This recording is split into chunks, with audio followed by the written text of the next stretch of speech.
Ahmedabad airport પર સ્વાગતની તૈયારીઓ, કોંગ્રેસના નેતાઓના સ્વાગત માટે તૈયારીઓ એક બાદ એક કોંગ્રેસના નેતાઓ આવી રહ્યા છે। અમદાવાદ એઆઈસીસીના મેમ્બર પહોંચ્યા। અમદાવાદ અધિવેશનમાં હાજરી આપવા માટે વીઆઈપી ડેલિગેટ્સ પહોંચ્યા છે। અમદાવાદ એરપોર્ટ આજે સાંજે 4 વાગે મલ્લિકાર્જુન ખડગે આવશે અમદાવાદ। તો મહત્વનું છે કે ગુજરાતમાં 64 વર્ષ બાદ કોંગ્રેસનું અધિવેશન અમદાવાદ એરપોર્ટ પર નેતાઓના સ્વાગત માટે જોરદાર તૈયારીઓ છે તે થઈ રહી છે।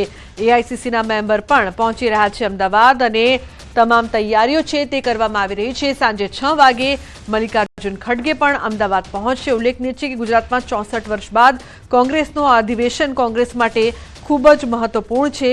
કોંગ્રેસમાં પણ તમામ તૈયારીઓની સાથે અમદાવાદ એરપોર્ટમાં પણ સ્વાગત માટે તૈયારીઓ કરવામાં આવી રહી છે। ઉલ્લેખનીય છે કે સાંજે 6 વાગે મલ્લિકાર્જુન ખડગે પણ અમદાવાદ પહોંચશે અને દ્રશ્યોમાં આપ જોઈ શકો છો કે સ્વાગત માટે કઈ રીતે તૈયારીઓ કરવામાં આવી રહી છે। તો સંવાદદાતા ગૌતમ લાઈવ જોડાયા છે વધુ માહિતી આપવા માટે, તેમની પાસેથી વધુ માહિતી લઈએ। 64 વર્ષ બાદ જે અધિવેશન યોજાઈ રહ્યું છે ગૌતમ, અને તૈયારીઓ પણ કરવામાં આવી રહી છે ખૂબ જ જોશની સાથે, શું વધુ અપડેટ ત્યાં આપ ઉપસ્થિત પણ છો?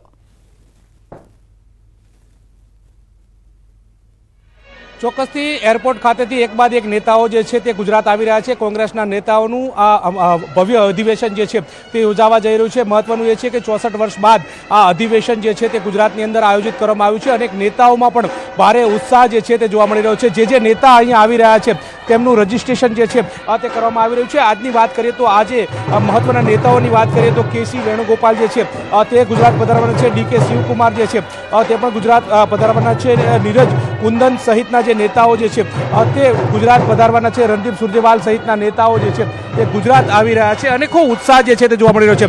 ગુજરાતની પરંપરા રહી છે કે જે નેતાઓ અહીં આવતા હોય છે તેમનું ફુલહારથી સ્વાગત કરવામાં આવતું હોય છે। એ રીતે અક્ષત અને તિલક દ્વારા તેમને આવકારવામાં આવતા હોય છે।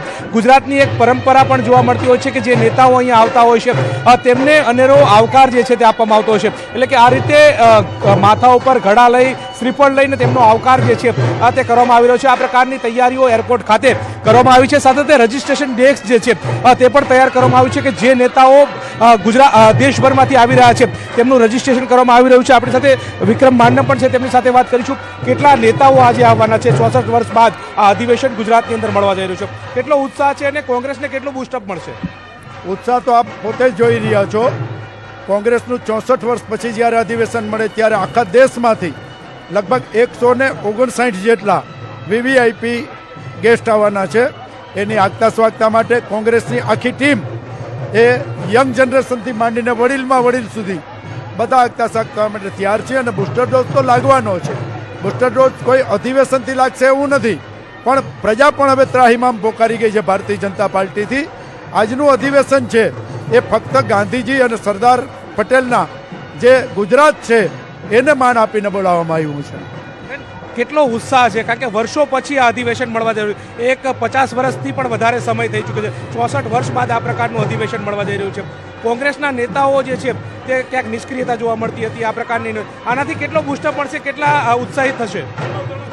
આજ ઘરે લગ્નનો પ્રસંગ હોય અને લગ્નનો માહોલ હોય અને જાન આવવાની હોય ને એવો ઉત્સાહ આજે અમારા એક નાના કાર્યકરથી માંડીને તમામ મોટા કાર્યકરોનો છે। આ એસીનું સેશન છેક તાલુકા અને સરપંચ સુધી જવાનું છે અને 2027ની વાત જે રાહુલ ગાંધીએ કરી છે એ વાત સાબિત કરી દેવાની અમારા સૌની તાકાત છે।